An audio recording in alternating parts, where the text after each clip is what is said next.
कभी किसी को बीच रास्ते के नहीं छोड़ना चाहिए, कि कभी किसी को बीच रास्ते के नहीं छोड़ना चाहिए।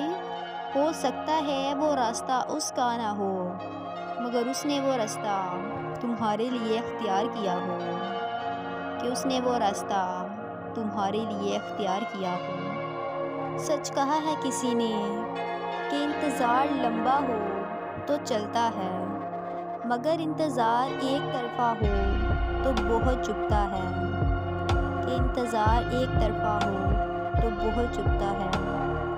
कि सोचा था तुम्हें टूट कर चाहेंगे, कि सोचा था तुम्हें टूट कर चाहेंगे, लेकिन सच मानो टूटे भी बहुत और चाहा भी बहुत।